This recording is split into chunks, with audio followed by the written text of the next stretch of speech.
पराभव पहिल्यांदा रणात होत नाही, पराभव पहिल्यांदा मनात होतो. जी माणसं मनानं पराभूत असतात ती रणात जिंकूच शकत नाहीत, आणि जी माणसं मनानं जिंकलेली असतात ती रणात पराभूतच होत नाहीत. रण कुठलंही असो, ते जिंकायचं असेल तर मन जिंकणं महत्वाचं. मन संस्काराने जिंकता येतं. संस्कार विचारातून मिळतात, विचार प्रबोधनातून येतात, आणि प्रबोधन व्याख्यानमालेतून घडतं. गेली 22 वर्ष सुयश कला क्रीडा मंडळाच्या माध्यमानं सिद्धिविनायक व्याख्यानमाला लोकमानसांची मनं घडवते आहे.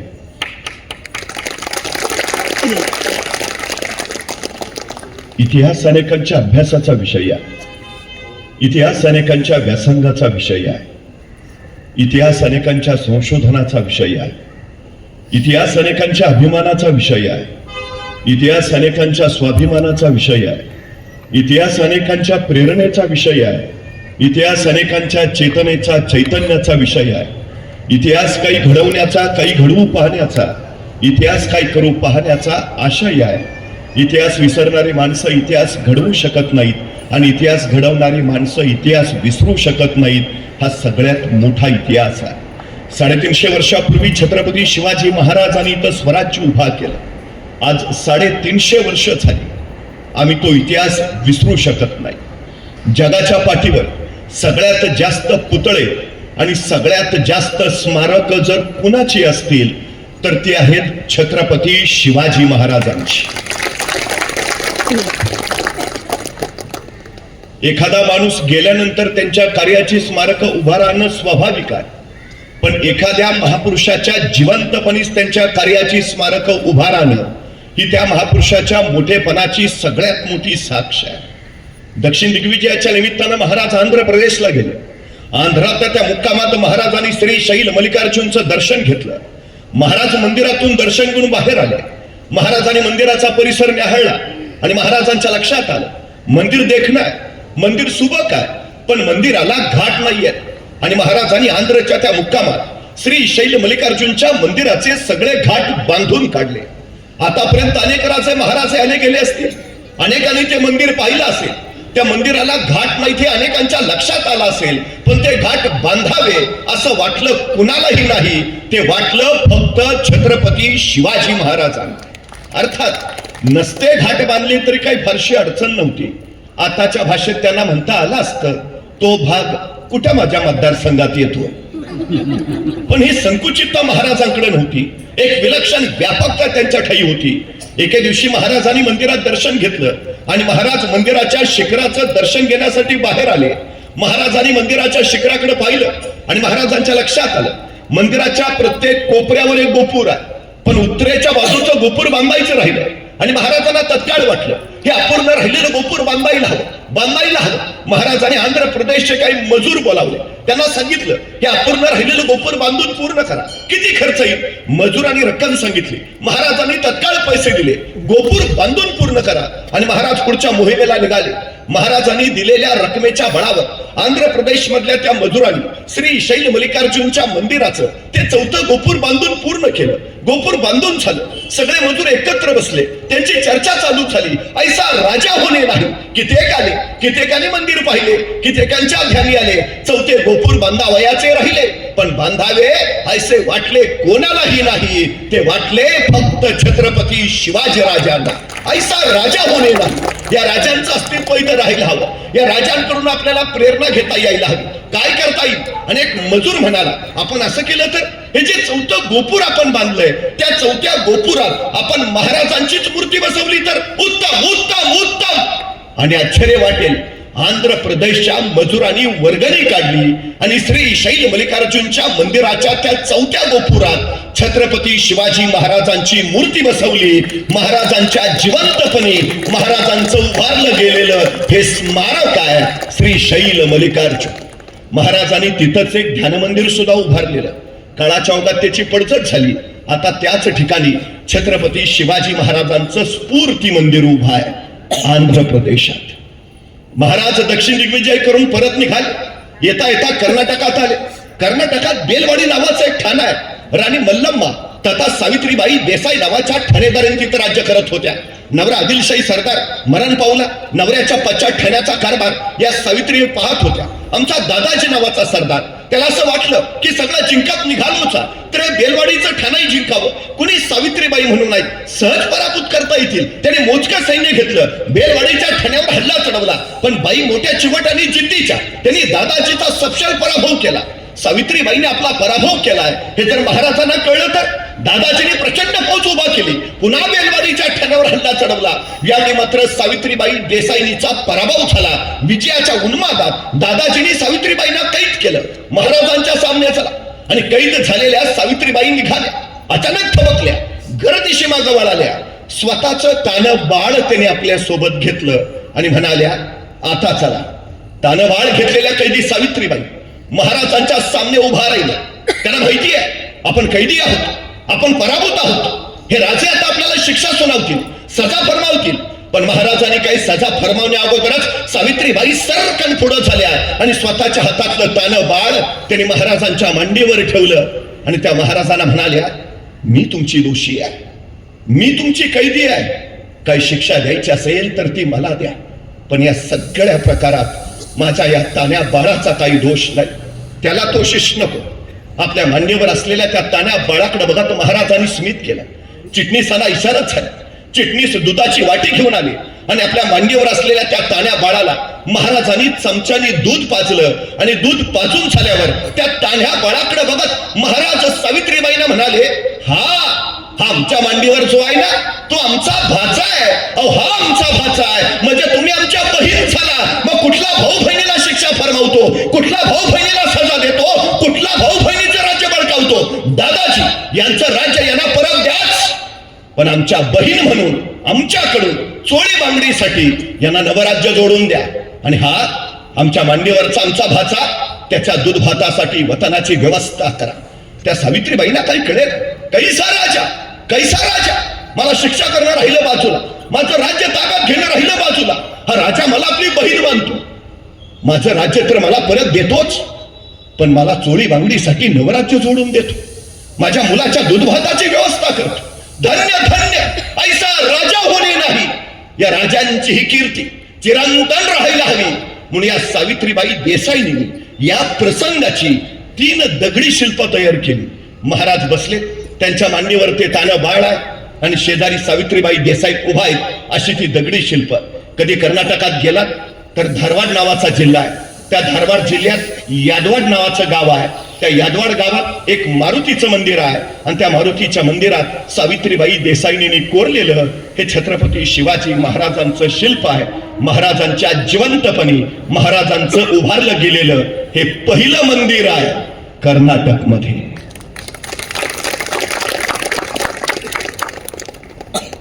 महाराजांनी प्रत्येक जीवनाच्या प्रसंगात उद्याच्या पिढीसाठी एक मूल्य दिलं. स्त्री ही स्वराज्याच्या देवाऱ्यातील देवता. जगातला पहिला सर्जिकल स्ट्राईक पुण्याच्या लाल महालात झाला. वाड्यासारख्या आलेल्या महाराजांनी शाहिस्ता खानाची बोटे छटल्याने महाराज तीरासारखे तिथून निघाले. काही वेळानंतर लाल महालातला गोंधळ संपला आणि शाहिस्ता खानाची बेगम धावत धावत शाहिस्ता खानाकडे आली. हुजूर क्या हुआ, हमारी बेटी गायब है, हमारी बेटी गायब है हुजूर. त्यावेळी शाहिस्ता खान तिला म्हणाला, शिवाजी राजांची माणसं आपल्या पोरीला पळवणार नाहीतच, पण जर चुकून तसं काही घडलं असेल तर बेफिकीर राहा, शिवाजी राजे पोटच्या लेकीसारखीच तिची काळजी घेतील.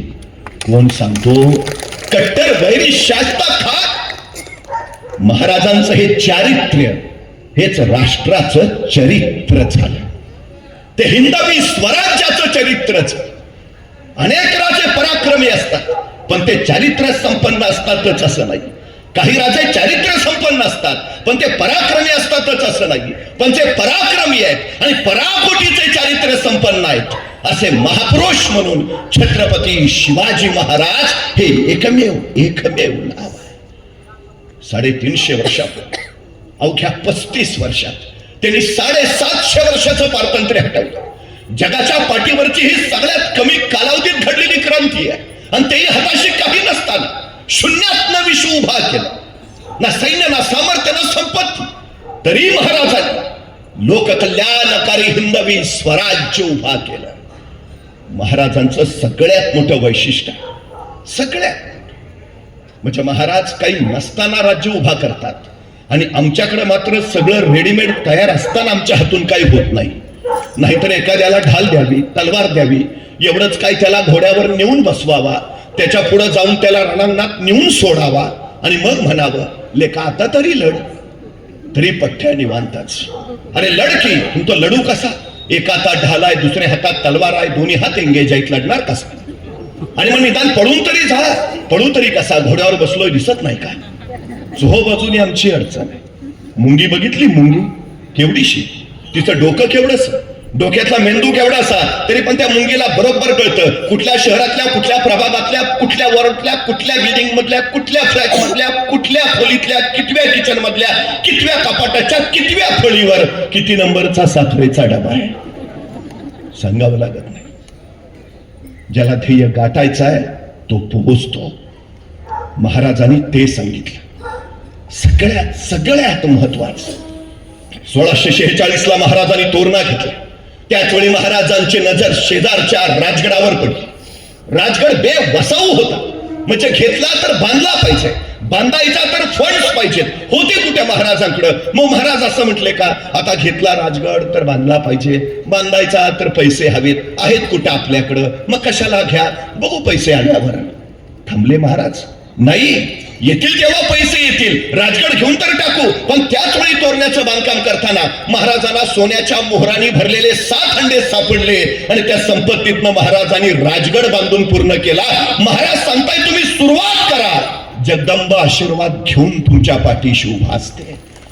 तुम्ही सुरुवात केली तर पोचाल.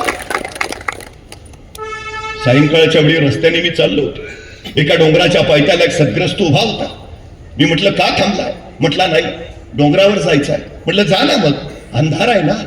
मग मी माझ्या हातातला कंदील त्याला दिला. म्हटलं जा आता. मी घरी निघून आलो. दुसऱ्या दिवशी पहाटे 5 वाजता मी त्याच रस्त्याने निघालो होतो. तो सद्ग्रस्त तिथंच डोंगराच्या पायथ्याला. मी त्याला विचारलं का थांबलाय, जाऊन आला? तो म्हटला नाही, गेलोच नाही. म्हटलं का? अंधार आहे ना. अरे म्हटलं रात्री तुला कंदील दिला होता ना. हो दिला होता ना, पण त्याचा उजेड फक्त माझ्या पायापुरताच पडतोय, मला किती लांब जायचं आहे. भल्या माणसा, तू चालायला सुरुवात तर कर, उजेड आपोआप तुझ्या पावलाबरोबर येत जाईल. महाराजांनी सुरुवात केली. स्वराज्याचा प्रकाश ईशानी पसरू लागला. 1670 मोगल मराठा संघर्ष प्रचंड वाढले. महाराजांची फौज 20,000 आणि मोगलांची लाखाच्या वर. मग महाराज असं म्हटले का, त्यांचे लाखभर, आपले 20,000, डिपॉझिट पण राहणार नाही, कशाला अर्ज भरा. महाराज म्हणले 20 तर 20, सुरुवात तर करू. केली महाराजांनी सुरुवात. आणि 1670 लाच महाराजांनी प्रबळगड घेतला. प्रबळगडाची पाहणी करायला महाराज पालखीत बसून प्रबळगडावरनं निघाले. प्रबळगडाच्या एका मार्गावरून पालखी जात असतानाच महाराजांच्या शेल्याचं एक टोक तिथल्या बोरीच्या झाडाच्या फांदीच्या काट्यात अडकलं आणि महाराजांना ताण बसला. तसे महाराज म्हणाले, पालखी थांबवा. पालखी थांबली आणि महाराज सोबत त्यांना सांगू लागले, हे बोरीचे झाड आमच्या पुढे जाण्यावर आक्षेप घेते आहे. हे बोरीचे झाड आम्हाला पुढे जाण्यापासून अडवते आहे. हे बोरीचे झाड आम्हाला काही सांगू पाहते आहे. इथे काहीतरी आहे आहे आहे खाना. माणसं कामाला लागली. बोरीच्या झाडाजवळ खाण्याला सुरुवात झाली. 5-6 फूट गेली, दगडी भिंत सापडली, उकरली. 27 घागरी आणि 4 कढया इतकं सोनं महाराजांना तिथं सापडलं. आणि त्या संपत्तीतनं महाराजांनी शस्त्रसज्ज सैन्य उभा केलं आणि मोगलांच्या विरोधातली लढाई पुढे नेली. महाराज सांगताय तुम्ही सुरुवात करा, सगळी सृष्टी तुमच्या पाठीशी उभा असते. रानामनातली डोंगर दऱ्यातली मावळ मांद्याळी गोळा केली आणि महाराजांचं स्वराज्य गरजू लागले. भगवान डौलानं सह्याद्रीच्या छातडावर नांदू लागला. स्वराज्य स्थापित झालं. पण त्याच वेळी विजापूरच्या दरबारात कल्लोळ माजला. भर दरबारात बडे बेगम साहेब कडाक, कौन जाएगा? आणि उभा राहिला, खाने खान गाजी अफजल खान, हम जाएंगे. शिवाजी राजांको जिंदा या मुर्दा पेश करेंगे. आणि निघाला खान. 40,000ची फौज घेऊन खान निघाला. त्याच क्षणी महाराजांना हिराणकरवी निरोप मिळाला आणि महाराजांच्या नियोजनाला आरंभ झाला. तुम्ही काम किती करता महत्वाचं नाही, तुम्ही काम कसं करता तेही महत्वाचं नाही, तुम्ही तुमच्या कामाचं नियोजन कसं करता हे फार आणि फार महत्वाचं आहे.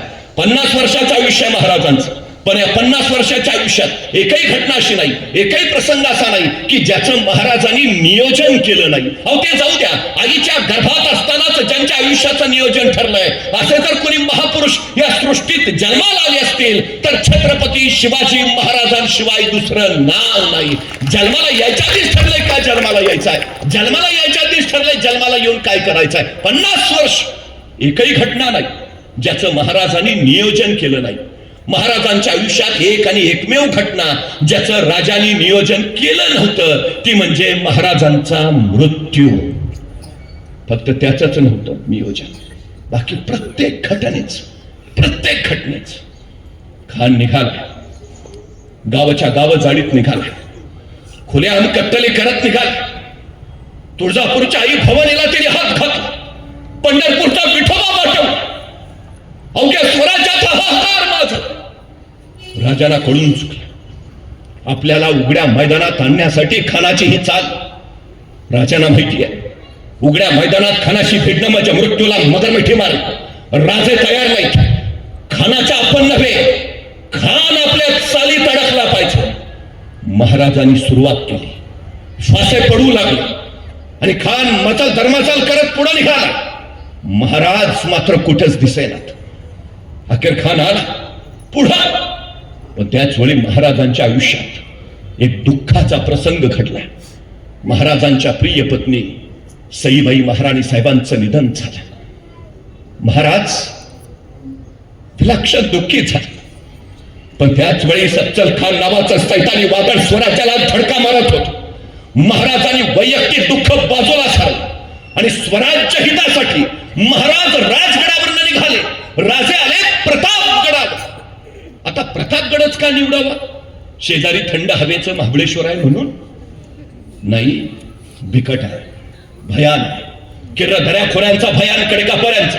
दिवसा ढवळ्या सूर्य जिथं जमिनीवर पोचत नाही, माणसाची बात सोडा पाखरांची तर फिरकत नाही, असा भयान प्रतापगड. खानाला कळालं. राजाने मोठी जहरी आणि गहरी चाल टाकली. संतापला खा अखराला. वाईच्या पसरणीच्या घाटात खानाचं सैन्य पसरलं आणि खान तिथून चाली फेकू लागला. महाराजांना निरोपावर निरोप येऊ लागले, भेटीस या. पण राजे भेटीस जाईनात. सगळ्याच लढाया तलवारीच्या जोरावर जिंकता येत नाहीत. बऱ्याच लढाया बुद्धीच्या बळावरच जिंकायला लागतात. महाराजांनी बुद्धीचा पट मांडला. खानाचे वकील कृष्णाजी भास्कर कुलकर्णी आणि महाराजांचे वकील गोपीनाथ पंत बोकील, वकिलांमध्ये चर्चा चालू झाली आणि जे जे आपणास हवे ते ते महाराज यांच्या माध्यमातून घडवत राहिले.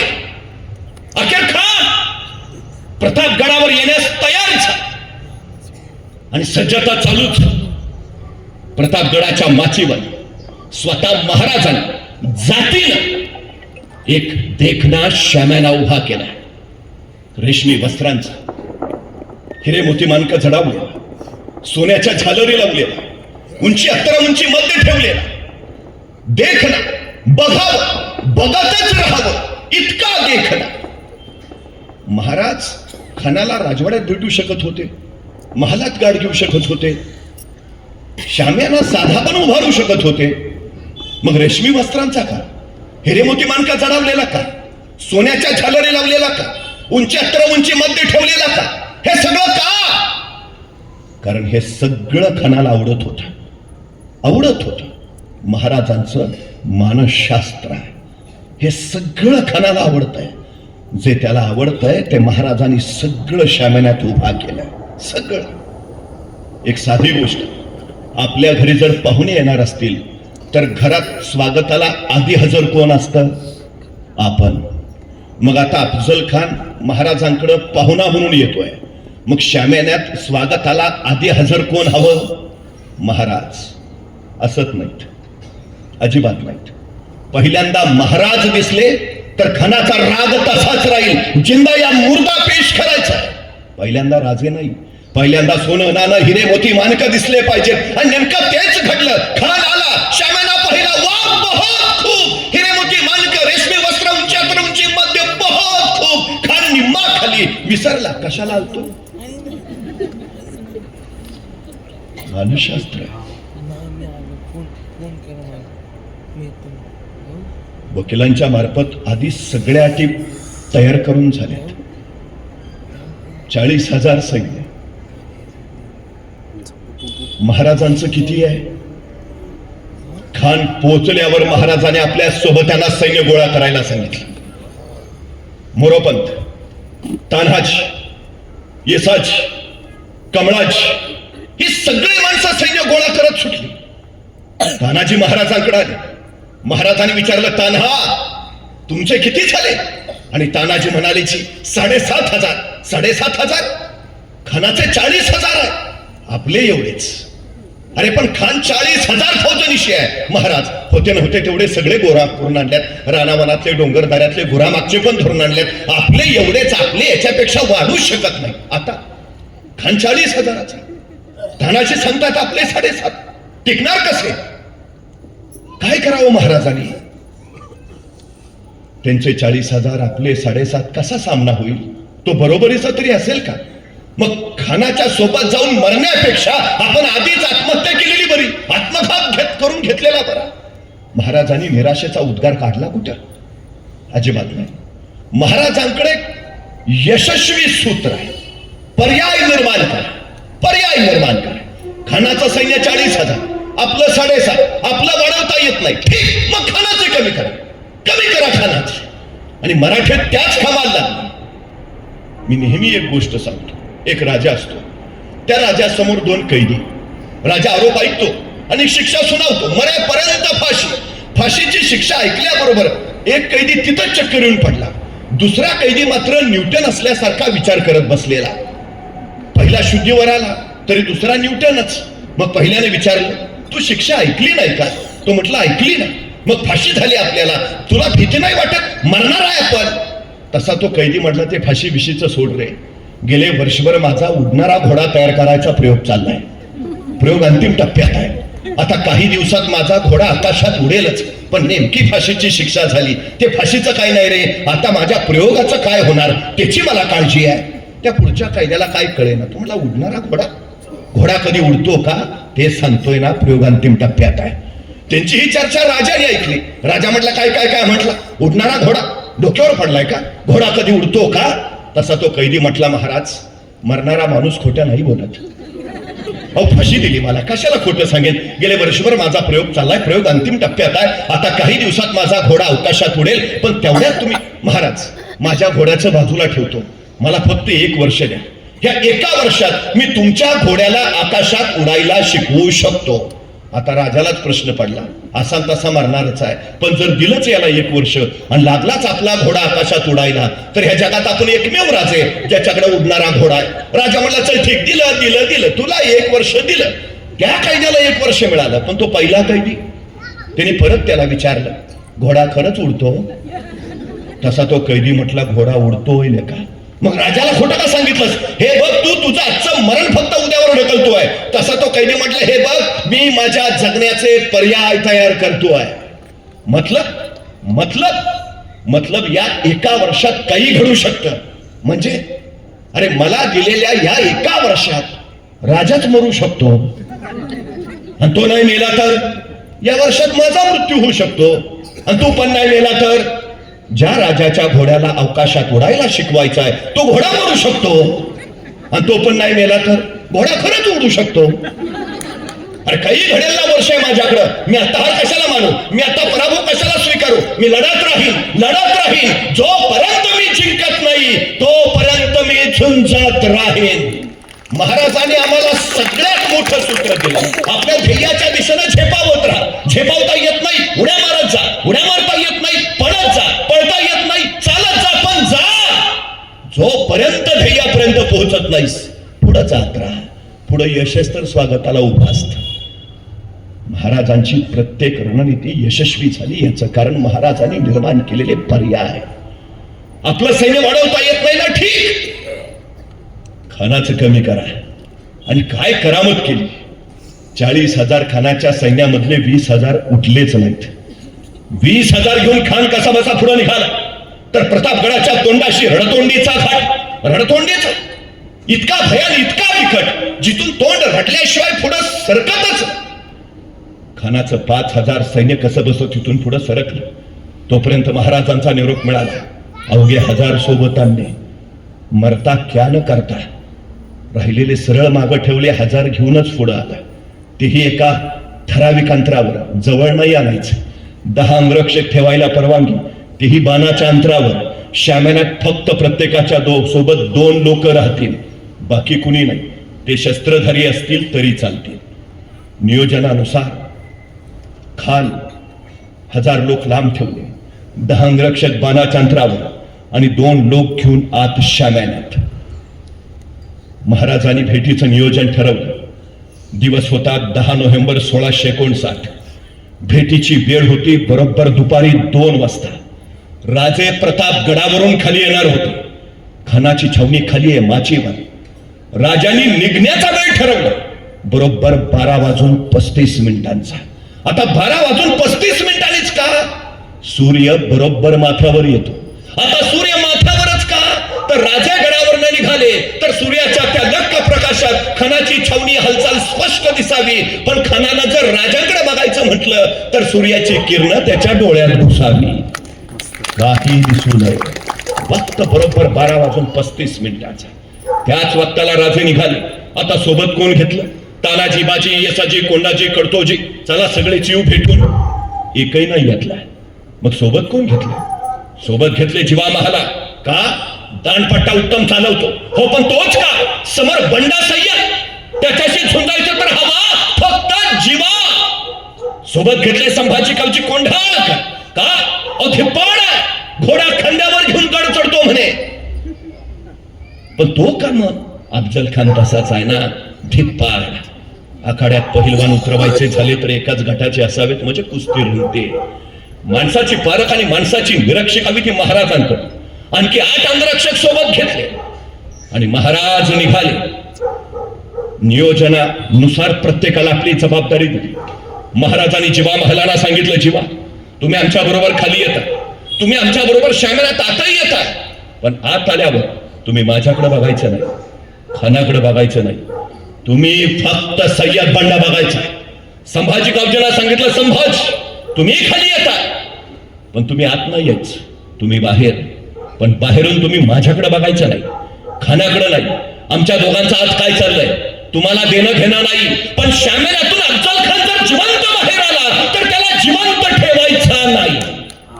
त्याचं नियोजन त्याला. उरलेल्या 8ही लोकांना महाराजांनी नियोजन दिलं. उरलेली बाकीची सगळी मंडळी मोरोपंतांसहित प्रत्येकाला जागा नेमून दिल्या. प्रत्येकाबरोबर सैन्य देऊन ही सगळी माणसं दबा धरून बसली आणि महाराज निघाले.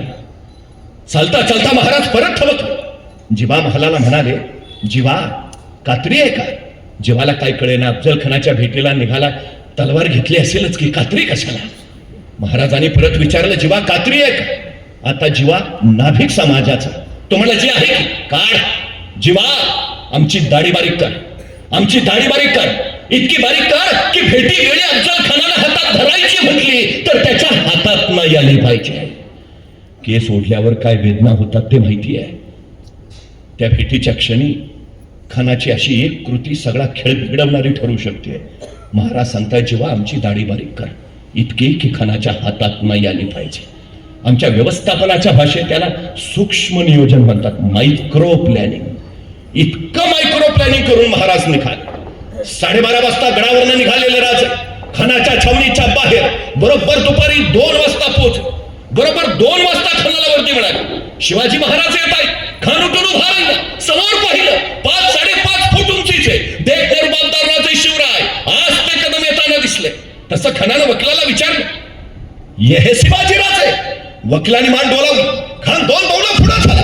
भाऊ फैलावले, आओ शिवाजी राजे. आणि गळा मिठीसाठी राजे पुढाले. खानाच्या मिठीत गेले. खानाचे भाऊ राजांच्या पाठीवर पडले. दाब पडला, जोर वाढला, मिठ्यावळी गेली. राजे गुदमरले आणि त्याच वेळी खानाची कट्टी हार राजांच्या मस्तकावर फडत निसटली. दगड जाणवला, वाघ निघाली.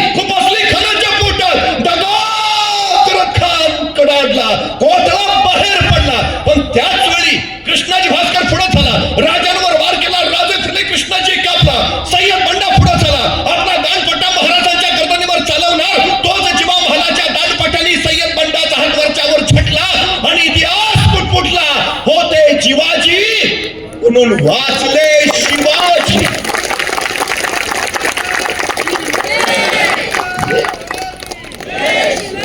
एक विचार करायचा इथं, जिवा महाला एक सेकंद उशीर करतात, फार नाही, एक सेकंद. तर जिवा महालाच्या दांडपट्ट्याने सय्यद बंडाचा हात छटला जायच्या ऐवजी सय्यद बंडाच्या दांडपट्ट्याने महाराजांचं मस्तक छटलं गेलं असतं. स्वराज्याचा ग्रंथ इथंच आटोपला असता. मग आम्हाला कळतं या प्रसंगात महाराजांनी जिवा महालाच का घेतले सोबत. माणसाची निरख आणि माणसाची पारख शिकावी ती महाराजांकडून. मी जाणीवपूर्वक विधान करतो, आपल्या 35 वर्षाच्या राजकीय कारकिर्दीमध्ये महाराजांनी एक चाल पुन्हा नाही वापरली आणि एक माणूस तोही पुन्हा नाही वापरला. माणसं अवतीभोवती आहेत, तीच आहेत, पण प्रत्येक प्रसंगात नायकाच्या भूमिकेत मात्र नवा माणूस आहे. जिवा महाला तुम्हाला प्रतापगडच्या संग्रामात दिसेल, तो पुरंदरावर दिसणार नाही. पुरंदरावर मुरारबाजी, तिथं बाजीप्रभू येणार नाही. बाजीप्रभू पावनखिंडीत, तिथं तानाजी असणार नाही. तानाजी कोंढाण्यावर, तिथं नेताजी दिसणार नाही. नेताजी आग्र्याला, तिथं येसाजी असणार नाही. येसाजी कर्नाटकात, तिथं सूर्याजी भेटणार नाही. प्रत्येक प्रसंगात नवा माणूस. खान पडला, नियोजनानुसार महाराज निघाले, पहिल्या दिंडी दरवाजाजवळ आले. ठरलं होतं असं की सगळ्यांनी पहिल्या दिंडी दरवाजाजवळ पोहोचायचे. राजे पोहोचले, पाठोपाठ एक अंगरक्षक गोळा झाला. राजांची नजर फिरविली, 1 2 3 4 5 6 7 8 9 9 जाताना 10 होते. मग एक कोण राहिला माग, एक कोण राहिला माग. अंगरक्षकांनी एकमेकावर नजर फिरवली. कुणीतरी अंगरक्षक पुटपुटला, राजा संभाजी कावजी दिसत व्हायची. संभाजी, तो कोठे थांबला, कोठे थांबला तो. तोपर्यंत संभाजी कावजी पाठीमागून धापा टाकत येताना दिसला. राजाने विचारलं, संभाजी कोठे थांबला होता, कोठे रुकला होता. एवढं ऐकल्याबरोबर संभाजीने आपला हात वर केला. त्याच्या हातात अफजल खानाचं मस्तक होतं. ही कापाय मागं थांबलो होतो. राजे म्हणले, संभाजी हे आपल्या नियोजनात नव्हतं, हे नव्हतं आपल्या नियोजनात. हे नसतं धाडस का केलं. संभाजी, याचा कदाचित तुम्ही खणाचं मस्तक छाटत असताना पाठीमागून तुमच्या मस्तकावर कोणी वार केला असता तर काय जबाब दिला असता मी तुमच्या आईला. तुमच्या आई म्हणाल्या असत्या, राजाने स्वतःचा जीव वाचवला पण माझा लेख मात्र खर्ची घातला नाही. संभाजी, एक वेळा अफजल खान नाही मेला तरी चालेल, पण स्वराज्याचा एकही मावळा खर्ची पडता कामा नये. कोणत्या पोरासारखं प्रेम केलं हो महाराजांनी.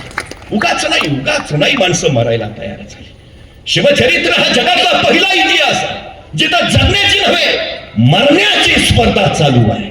महाराजांनी एखादी मोहीम काढावी आणि तानाजी सांगायचा, राज तो डाव आपला, आपण जातो. तसे बाजी म्हणायचे, ताना आम्ही आहे ना बाजून, ही मोहीम आपली. येसाजी म्हणायचा, बाजी कॉपस नंबर लावून बसलोय, ही मोहीम आपली, आपण जाणार, आपण लढणार, आपण मरणार. जगाच्या पाठीवरचा पहिला काळ.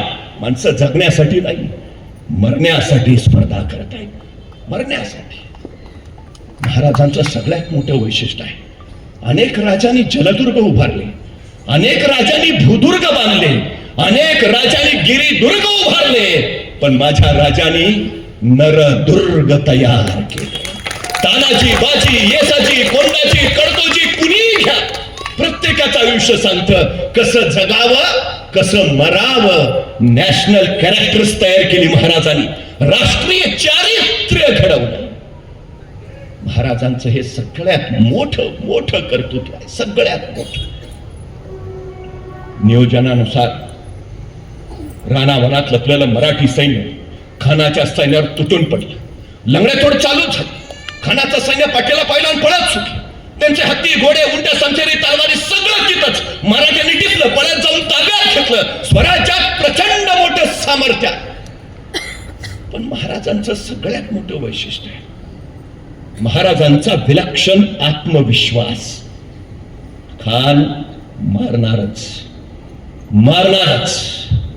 सह्याद्रीच्या दऱ्याखोऱ्यात भगवा डवलानं फडकू लागला आणि अवघ्या स्वराज्याचा पराक्रमाचा निनाद करत महाराजांची थोरवी सांगू लागला. महाराजांनी केवळ हा अफजल खानावर मिळवलेला विजय नव्हता, तर इथल्या रयतेच्या विश्वासावर मिळवलेला विजय होता. हो, स्वराज्य उभा राहील, उभाच राहील, असे किती संकट येऊ द्या. रयतेच्या मनात निर्माण केलेला हा सगळ्यात मोठा विश्वास होता. अफजल खान प्रकरणात खान मारणारच, मारला.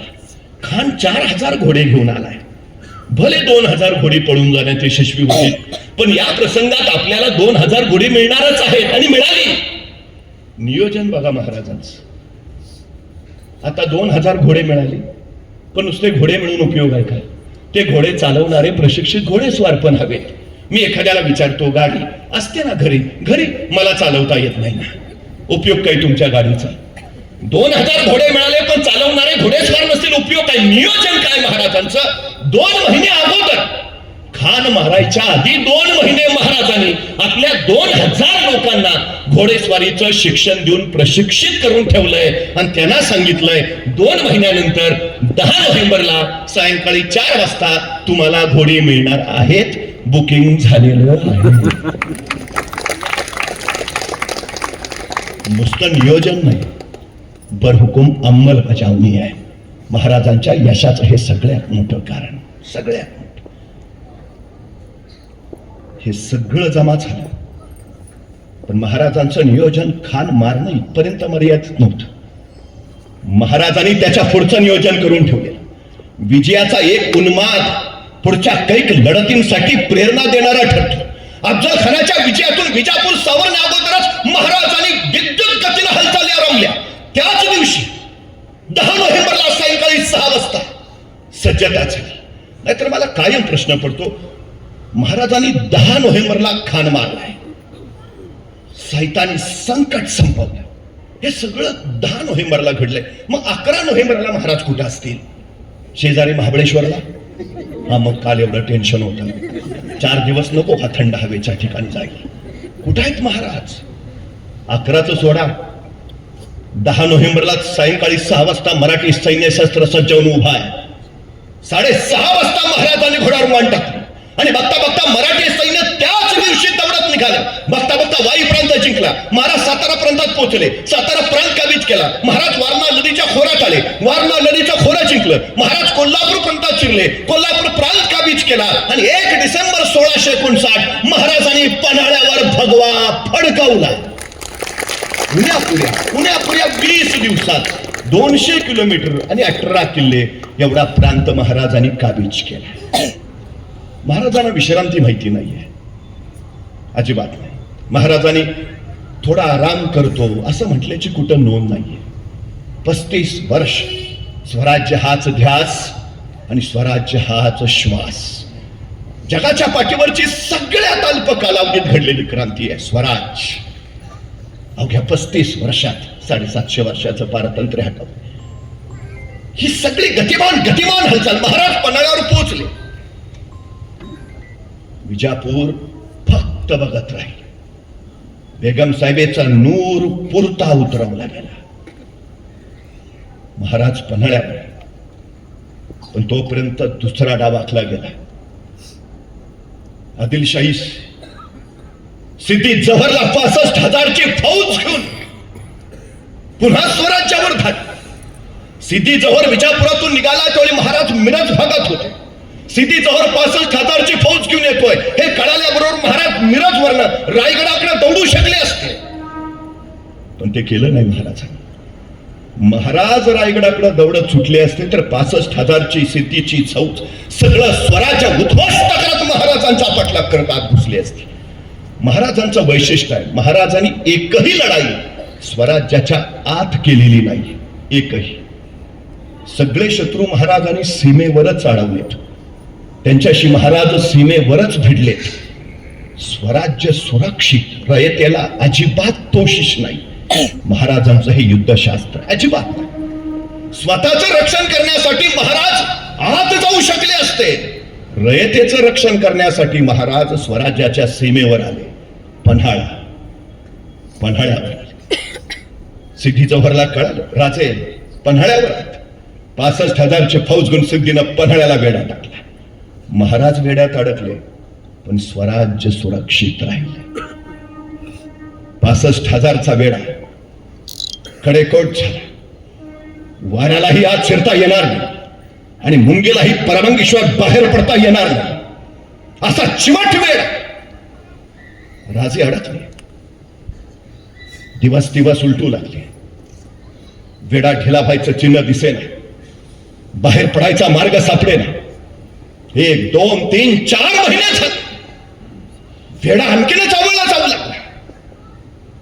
राजगडावर मासाहेब व्याकुळले आणि अखेर मासाहेबांनी स्वतः फैसला केला.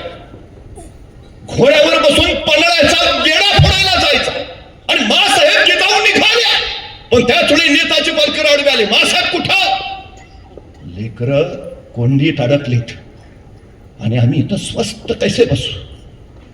वेढा फोडायला आम्ही जातीने निघाला होतो. आणि नेताची पालकर म्हणाले, मासाहेब तुम्ही जायची आवश्यकता नाही, आम्ही जाऊ. वेढा फोडूनच परत येऊ.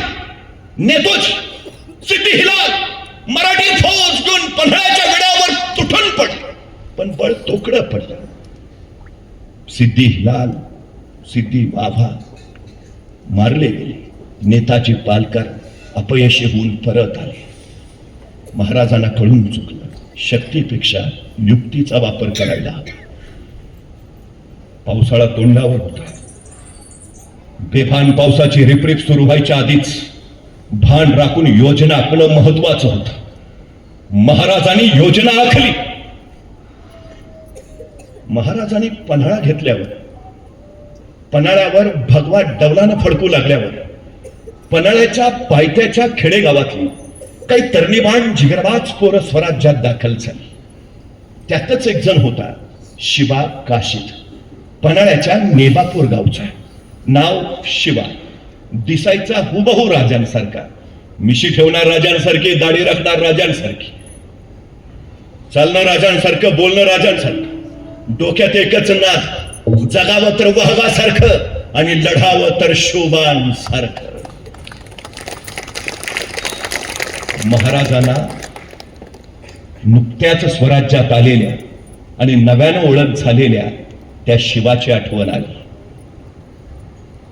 महाराजांनी तोपर्यंत बाजीप्रभू देशपांडे, रायाजी बांदल, कोयाजी बांदल, सर्जराव जेधे या आपल्या सोबत्यांशी विचार विनिमर्श केला. चाल ठरली. सिद्धीला निरोप ठरला, आम्ही तह करायला तयार आहोत. आणि सिद्धी आनंदला. आखिर आई वया दक्कन का शेर शिकंजे में आप दिखाएंगे. आला ताला की मेहरबानी शब्बे रात का जश्न होगा. आखिर शिवाजी राजे आही गए पंचे में. ठरलं आता तहाची बोलणी करायची म्हणून महाराजांनी सिद्धी जव्हरकडनं तात्पुरता युद्धविराम करून घेतला. सबब वेडा ढिला पडला. याच ढिलाईचा फायदा राजांना उचलायचा होता. शिवा काशीद महाराजांपुढे येता झाला. राजा बोलावणं धाडलं जी. हो शिवा, शिवा तू आमच्यासारखा दिसतो असा मी खूप ऐकून आहे. शिवा आज आम्हाला प्रत्यक्ष पाहायचा. शिवा आनंदला. राजा तालूची झपाट्यानात गेला. राजांचा वेश घातला. राजांचा झिरटक मस्तरावर चढवला आणि राजांसारखाच मिशाला पेळ मारित राजांच्या सामने आला. राजा कसा दिसतो जी आणि बघत राहिले राजे. शिवा, शिवा. अरे आरशात आमचंच प्रतिबिंब पाहिल्याचा भास होतोय शिवा. राज राज म्हणजे तो सिद्धी बी आम्हाला ओळखायचा नाही. आणि स्तब्ध निस्तब्ध झाले राजे. शिवा तुला कसं कळलं? तुला कसं कळलं? आम्ही तुला आमचं रूप देऊन सिद्धीच्या भेटीला पाठवणार ते. तसा शिवा म्हटला, राज एवढं दिवस तुमच्या संगती राहिलो तो काय उगाव आहे. तुमच्या काळजाचं ठोकं बी काय सांगते ती कळतं आम्हाच नाही. राज राज राज द्या केडा. जातो की, लढतो की, भिडतो की जाऊन त्या सिद्धीला. तसं राजे सरदेशी पुढे चाले. शिवाला कडकडून मिठी मारली आणि राजांच्या डोळ्यातला एक अश्रू शिवाच्या पाठीवर पडला. अशी कौतुकाची थाप कधी कुणाच्या पाठीवर पडलीच नव्हती. शिवाच्या वाट्याला आली. त्याच वेळी चाल ठरली. राजांचं रूप घेतलेला शिवा काशीत सिद्धीशी तहाची बोलणी करायला सिद्धी जौहरच्या दिशेने निघाला. 12 जुलैचा दिवस संपला. 13 जुलै बाजीप्रभू, रायाजी बांधव, कोयाजी, सर्जेराव जेधे आणि 500-600 मावळे घेऊन पन्हाळगडाच्या पश्चिमेच्या बाजूने त्या पावसाळी वादळी किर्र रात्री महाराज आपल्या सोबत्यांनीशी विशाल गडाकडे निघाले. तहाची बोलणी करायला निघालेला शिवा काशीत पालखीतून पायथ्याला पोहोचला. सिद्धी वाटच पाहत होता. पालखी जवळ आली. पालखीचा पडदा सरकला. आस्ते कदम राजे शिवराय खाली उतरले. सिद्धी पुढे झाला. आओ शिवाजीराजे. गळाभेट झाली. चलिये राजे. आणि राजांची पावलं श्यामण्याच्या दिशेनं पडू लागली. पण त्याच वेळी 2 संशयी डोळे रोखले गेले होते शिवाजी राजांवर. राजांचं पाऊल श्यामण्यातून आत पडणार त्याच वेळी ते 2 संशयी डोळे फुटफुटले. ये शिवाजीराजे नाही हो सकते. आणि थबकला सिद्धी. ज्ञानाचं नंगे तलवार लगली. सबदिशी चालली. रक्ताची चिळकांडी हाताने कल्लोळ उडाला. शिवा रक्ताळा व्याकुळला. आणि सिद्धी विचारता झाला, सच बता, तू ये शिवाजीराजे आणि कडाडला शिवा. अरे हा, मैं ही हूं शिवाजीराजे. मग मात्र सिद्धी वळाला त्या 2 संशय डोळ्याकडे. ते 2 संशय डोळे होते फाजल खानाचे. अफजल खानाचा मुलगा फाजल खान. सिद्धीने विचारलं, कैसे कह सकते हो, ये शिवाजीराजे नहीं है. तसा फाजल खान म्हणाला, हुजूर मैंने देखा है शिवाजीराजे को. अफजल खान वादाच्या मी बघितलंय. त्यावेळी झालेल्या झटापटीमध्ये महाराजांच्या मस्तकावर वार झाला. हे जर खरे महाराज तर महाराजांच्या मस्तकावर वाराची ती खून पाहिजे. सिद्धी जोर पुढे झाला. शिवाच्या मस्तकावरचा चिरडक मागे सरला. वाराची खून नव्हती. शिवा सापडला. नंगी तलवार लगली. सबदिशी चालली. रक्ताची चिळकांडी हाताने कल्लोळ उडाला. आणि अखेर समशेराने गर्दानीवर. मरने से पहले आखिरी बार पूछता हूं, सच बता, तू ये शिवाजीराजे आणि कडाडला शिवा काशीत. अरे जन्माला जरी शिवा काशीत म्हणाला असलो तरी मरताना शिवाजी महाराज म्हणून मरतोय. हे भाग्य काही कमी आहे. आणि या शिवाची छाती तुला फोडता आली नाही. माझ्या राजांची पाठ तू काय धरणार. सोडून देखा. महाराष्ट्राच्या मातीत उभायस. इथाच माती करू. आमच्याच वाटेवर येऊन आमच्याशीच वाटमारी करणाराची त्याच्या वाटेवर जाऊन वाट लावल्याशिवाय आम्ही आमच्या वाटेवर परतत नाही. हा इतिहास आहे आमचा. त्याच वेळी फिरली संशय. शिवाचं मस्तक छाटलं. रक्ताळा शिवा मातीत पडला.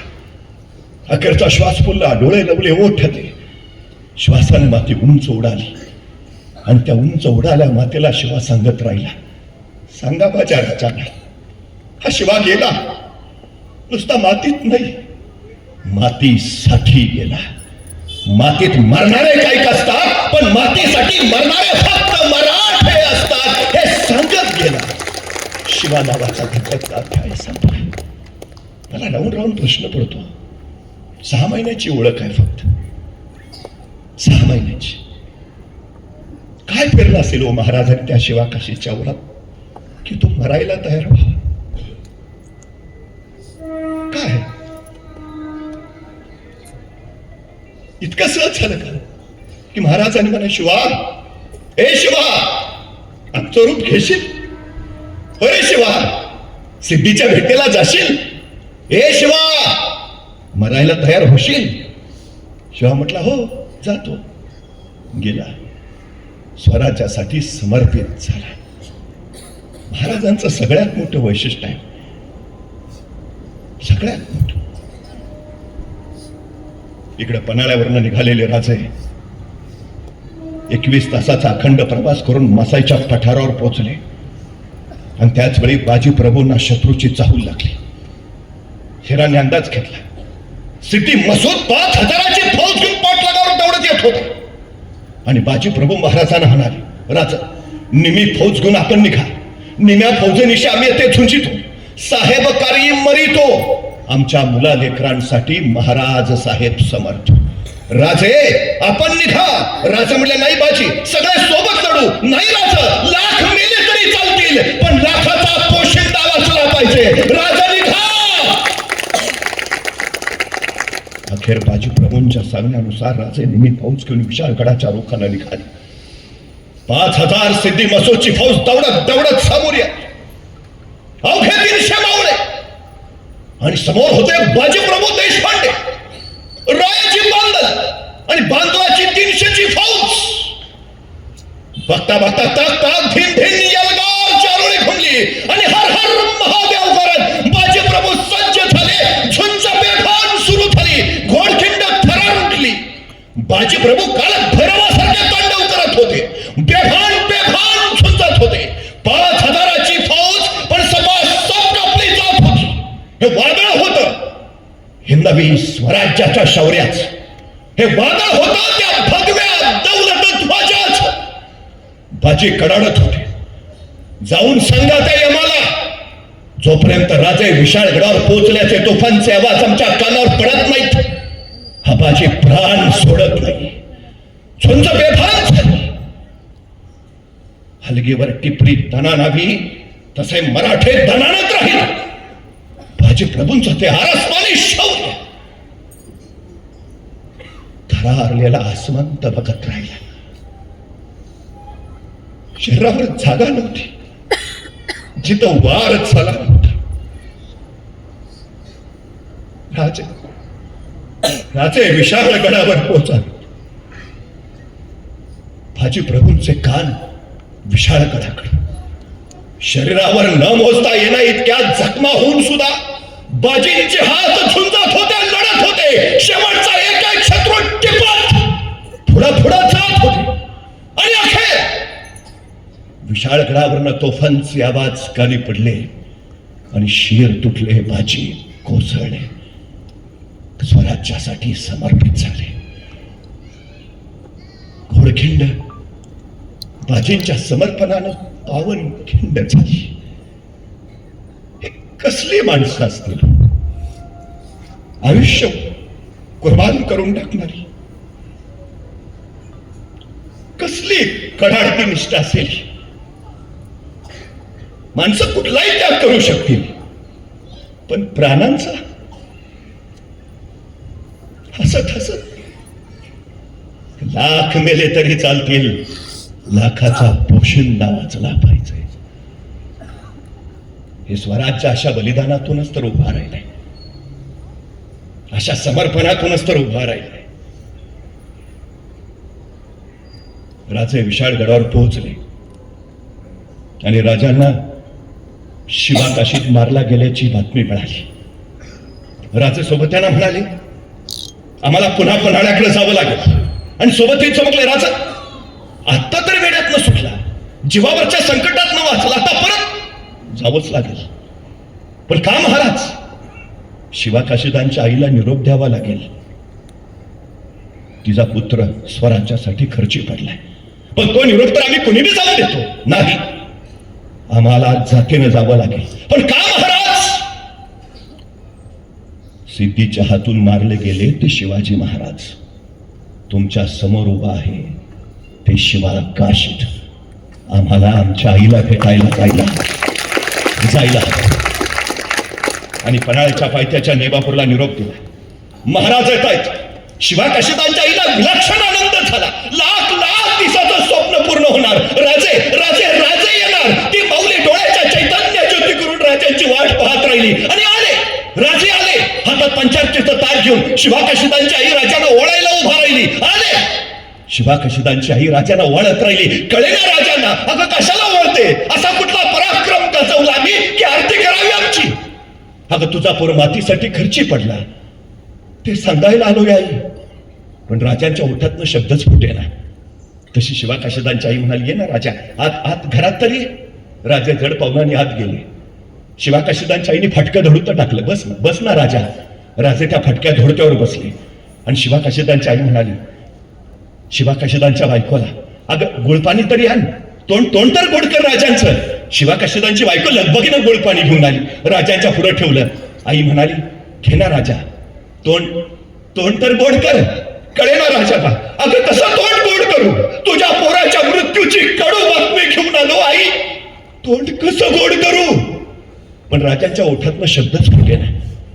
तशी शिवाकाशीदांची आई म्हणाली, राजा एक सांगू काय? राजा म्हणले, बोल नाही. अरे येड्या, एवढ्या जीवावरच्या संकटातनं वाचलास, सिद्धीच्या येड्यातनं सुटलास, मग पहिल्यांदा तुझ्या आऊकडं जिजाऊकडं जायचं सोडून वाट वाकडी करून माह्याकडं काय राहिलास? तसं राजे म्हटले, आई तू सुद्धा माझी जिजाऊच की ग. तसं नव्ह रे राजा, पण आईची माया तुला नाही कळायची. 6 महिने तुझ्या वाट्याकडं डोळा लावून बसली असेल ती, तिच्याकडे जावं पहिले. तसं राजे म्हटले, आई एक शिवा गेला पुन्हा दुसरा शिवा तुझ्या भेटीला आला. तुझा शिवा स्वराज्यासाठी खर्ची पडला आई. तशी शिवा काशीदांची आई म्हणाली, हे काय मला ठाव नाही मी राजा. आणि चमकले राजे, आई तुला कसं कळालं? तो निरोप घेऊन तरी इथवर आलो, आई तुला कसं कळालं? आणि शिवा काशीदांची आई म्हणाली, येड्या, गावच्या वेशीतून येताना तुला बघितला, तवा तू एकलाच दिसला, तवाच वळिकल्या. माझा शिवा जित्ता नाही केली. माझा शिवा जित्ता असता तर आता तुझ्या संख्येत नसता आला. कळे ना राजा, म्हणजे आपला पोर जिवंत नाही हे माहिती असून तू माझं पंचारतीनं स्वागत केलंस. आपला पोर आता कधीही दिसणार नाही हे माहिती असून तू मला तोंड गोड करायला सांगितलंस. धन्य आई, धन्य. एवढं ऐकलं आणि मग मात्र शिवा काशीदांच्या आईच्या डोळ्यातनं घळघळ घळघळ अश्रू उखळायला लागले. शिवा काशीदांच्या आईनं हुंदका फुटला आणि राजे म्हटले, शोकावर आई, शोकावर. पण शिवा काशीदांच्या आईचं रडणं थांबे ना. आई, एकुलता एक पोर गेल्याचं दुःख काय असतं ते आम्हास कळतंय, पण शोकावर. तशी ताडकन शिवा काशीदांची आई म्हणाली, कोण म्हटलं राजा? माझा लोक गेला म्हणून मी रडतेय. माझा लोक गेला म्हणून नाही, त्या देवानं मला एकच लोक का दिला म्हणून रडतेय म्या. अरे आणखी 4 लोक दिला असतं तर आता तुझ्या संगी स्वराज्य कार्य नसतं घडलं. देवानं एक लेख दिला म्हणून नाही, एकच का दिला? आणखी 4 दिले असते तर आता तुझ्या संगती स्वराज्य कार्य घडले असते. शिवा काशीदांच्या आईचे हे बोल ऐकले आणि शिवा काशीदांची बायको म्हणाली, आत्याबाई असं का म्हणता? तुम्हाला एकच लोक, मग म्या कोण? म्या कोण? राजा माझं धनी नसत्यात राहिलं, पण माझ्या धन्याच्या जागी म्या लढीन राजा. आणि ताडकन उठले राजे, धन्य धन्य ज्या माझ्या स्वराज्यात तुमच्यासारख्या माता भगिनी, त्या माझ्या स्वराज्याला शौर्य वीरांची कधी कमीच नाही पडणार. काय प्रेरणा असेल. मनगट तर झुंजलीच, पण बांगड्याही झुंजल्या.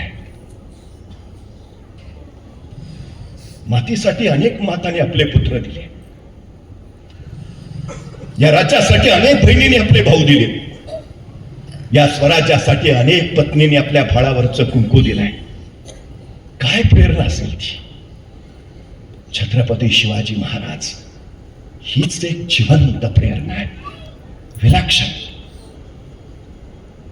बाजी प्रभू, फुलाजी प्रभू मारले गेले. राजे त्यांच्या सिंध या गावी गेले. बांदल कुटुंबियांचं पण सांत्वन केलं त्या 300 वीरांचं. बाजी प्रभू, फुलाजी प्रभूंच्या कुटुंबांचं जाऊन सांत्वन केलं. बाजी प्रभू, फुलाजी प्रभू यांना एकूण 8 मुलं. महाराजांनी त्यांच्या 8ही मुलांना स्वराज्याच्या सेवेत दाखल करून घेतलं. अनुकंपा तत्वावर नोकरी ही संकल्पना शिवरायांची. आता जे तरुण आहेत त्यांना स्वराज्याच्या सेवेत घेता येईल, पण काही सैनिक असे असतील की ज्यांची मुलं लहान आहेत, ते युद्धावर गेले, मारले गेले. आता त्यांच्या पश्चात त्यांच्या लहान मुलांचं काय? आपल्या सैनिकांच्या लहान मुलांसाठी महाराजांनी रायगडावर बाल दरवेशी गृह उभारलंय.